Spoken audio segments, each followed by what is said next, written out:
So I was born to a single mother. My mother is South African, who currently lives in the United States. I brought her to the United States a few years back. And she believed in the power of education. And she believed that education was a powerful tool to come out of any circumstance. So I'm really, truly grateful to my mother, and I'm grateful to the moms that are in here. So please, can we give our mothers in here a hand? And I know that Mother's Day is coming up in the UK, and I do want to appreciate you. I'm assuming you're a mom, but I want to appreciate you in talking about bringing the kids over to a gathering such as this. It's very, very important, and I'll touch upon that and build upon what you've just said. But I'm very grateful to my own mom, who invested in a premium education for my sister and I. We were enrolled in Dominican Convent, which is a private school for girls in Zimbabwe. And that caliber of education actually gave me the confidence to demand more out of life. Essentially, I decided that my last year of high school in Zimbabwe, I wanted to obtain my tertiary education, but I wanted to obtain my tertiary education in the United States or Japan. And so long story short, got a full scholarship to Bulawayo College, and then I went to Florida A&M for my master's in business administration, and this was through our very good friend Arthur Mtambara, who inspired me to go to FAMU. I worked in corporate America. Specifically, I was a management consultant at KPMG, working on General Motors, helping them reorg and emerge out of bankruptcy, and then went over to Daimler Chrysler, where I had been burnt out of corporate America, so went to Daimler Chrysler, did the same thing. 6 months into the role, Daimler Chrysler decided to spin off Chrysler, and so I was involved in traveling throughout NAFTA region, so North America, Canada, the US, and Mexico, in helping separate the two companies, Daimler and Chrysler, from an operational, accounting, and financial perspective. In that role, as much as I traveled and you make all this money, and I'm sure all of us are, I was not satisfied because I felt I was helping the auto industry, but I wasn't having an impact on Africa. And I appreciate those of us that mentioned the scriptures. For me, I wanted a connection to the continent that birthed me, and I was not getting it. And so it was through a chance appearance on the Oprah Winfrey that I got my aha moment. And I just want you to imagine just sitting there with the queen of media, the master of branding and communication, and sitting in a room. Her studios in Chicago holds about 300 people. And literally Oprah and I, when we got into a conversation, and the conversation was about education and educating the African girl child specifically, and I was a representation of that girl child. We were so engaged and so enthralled in just what Africa would look like if you educated the girl child. And we literally, it felt like we had ignored everyone. It was just a conversation between me and my mom and talking about the beauty of Africa and the beauty of our dreams.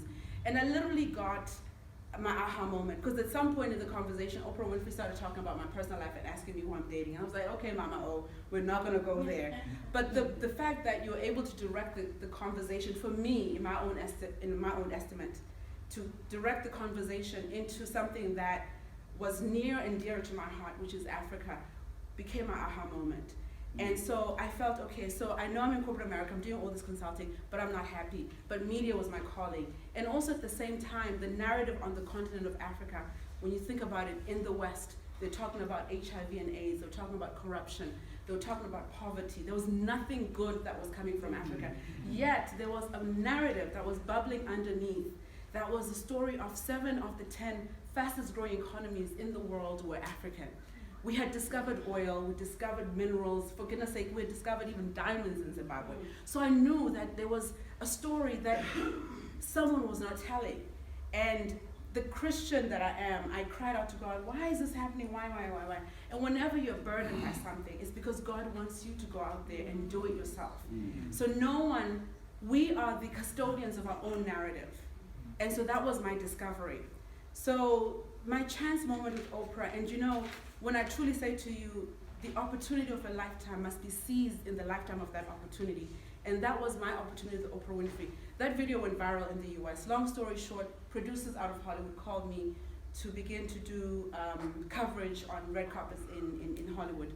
So here I am, a Zimbabwean girl, interviewing the likes of Brad Pitt and Angelina Jolie and all this good stuff. I mean, let me tell you, I am my Sekuru is from Jombe. You have to understand the journey that this woman is. And here I am talking with A-listers. It's only God. That's all I can say. But even in that role, interviewing all these guys, I still was not satisfied, because for me, the producers were pushing me to engage with these guys from, oh, what are you wearing today? Oh, who did your hair? Who did your makeup? Girl, you look so nice. But still, we're not talking about what was very important to me, which was what's going on with the continent. What are we doing about the continent that we had been given a responsibility, our own inheritance? And so a producer he's from Cameroon, had launched his own television channel in the US, and had seen my work and had said, I like what you do, but can you do exactly what you're doing with the same energy, with the same spirit, with the same passion, but let's turn the conversation over into Africa. Of course I jumped onto that. If you tell me Africa anything, I'm there. You know, I came to Oxford University for the same reason. They told me it's all about Africa. So I hopped on a plane, I got here, my luggage got left in the US because it's America, and I went shopping in the morning so I could be part of conversations pertaining Africa. My good friend and brother, Jeff, told me about this conference, and so I said, okay, I'll extend my trip and I'll stay here until this convening, because guess what? It's all about Africa. So it's putting our money where our mouth is. So anyway,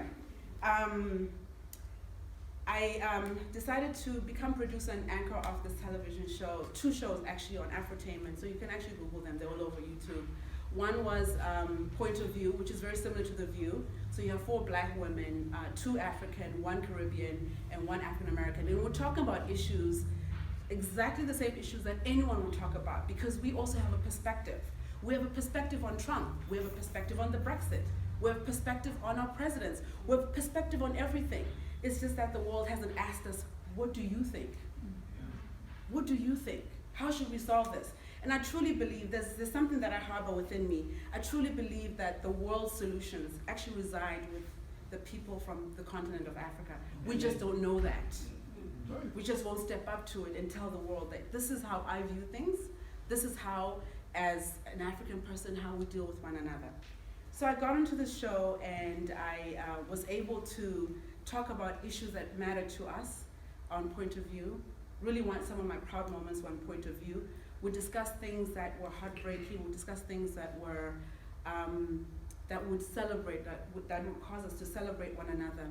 We uncovered stories, and it was around that time that I think Forbes was also beginning to think about.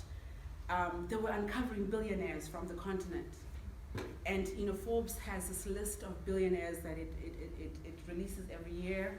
I think last year 1,810 billionaires were on that list. And of that list, 21 were from Africa. In 2015, it was, I think 23 or 25. In 2014, it was 28 billionaires. But they were still uncovering billionaires. At some point, Mr. Strife, my CEO, our very own, was on that list. I think it was worth $1.2 billion. He has gone down because of his investments in Kwese and putting cables from Cairo to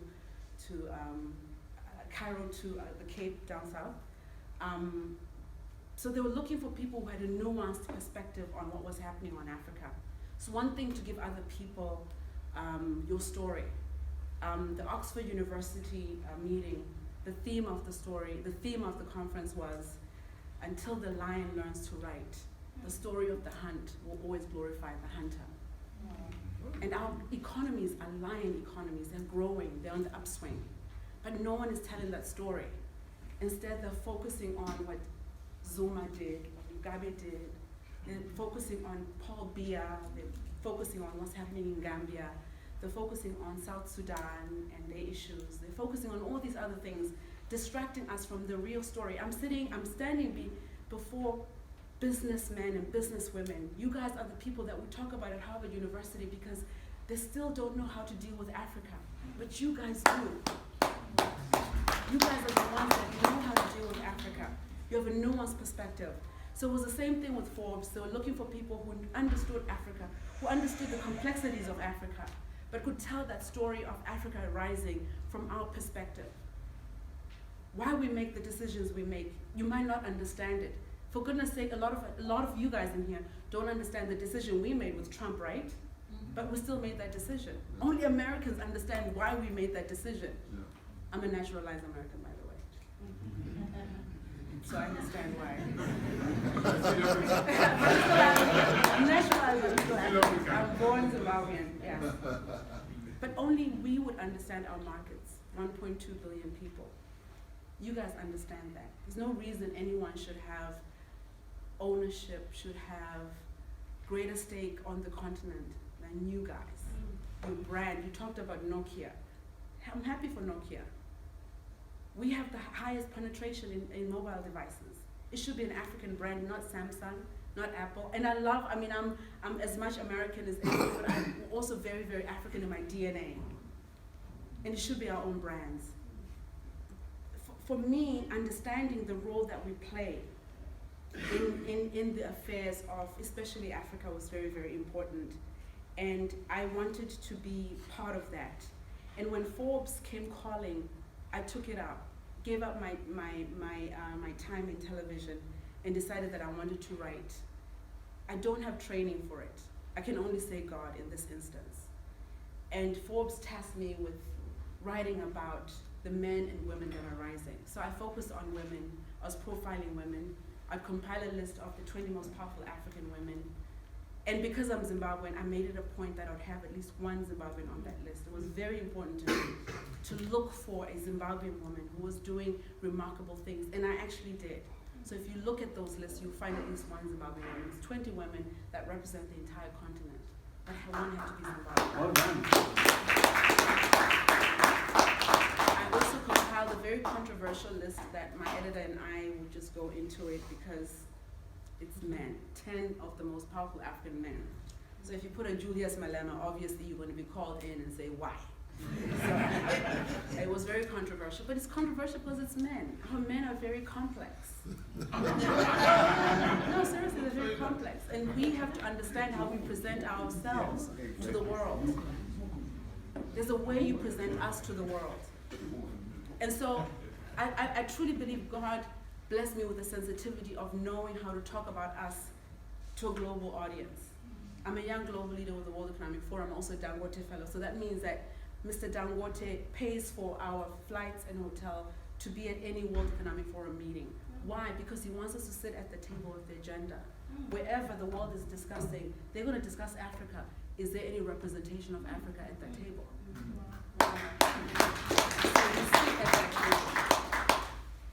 We sit at that table. They may be talking about Brexit, but Brexit does affect Africa. And so we have a say in it. And so it's those grooming. And so that meant really understanding the language of these people, but also understanding that we also explain ourselves in a way that is palatable to them. So I did my work at Forbes, and then obviously we had the World Economic Forum designation as a young global leader, and that really shifted the way I looked. So with an MBA, you look at business, and I appreciate the business people in here. But I decided I wanted to step back because as I spent time in Africa and interacting, whether it's a Dangote, now this is interviewing them for Forbes, to Foroncho Alakija, who is an oil mogul, and my Nigerian mother has become a very good friend of mine, to your Isabella dos Santos, to Patrice Motsepe, to Mohamed Duweji, who's the youngest billionaire from Tanzania, he's Indian. I understand that government was very critical in the role of business, that in Africa, you have to engage with government. And it's either you have a positive engagement with government or you have a negative engagement with government. But there's a way to engage with government. And so for me, I made the decision that I wanted to go back to school, to put everything down. I had launched 2 companies and have a consulting, a branding, media and communication strategy company, and a fast-moving consumer goods company. But anyway, I wanted to put everything down, to go back to school so I could learn the tools, especially from the government side. So I enrolled at Harvard University at the Kennedy School of Business, truly the best university and the best school in government, as a Mason Fellow. Mason Fellows, we've produced 11 presidents. One is the president of Liberia, President Ellen Johnson Sirleaf. So in that program, understanding the role of government.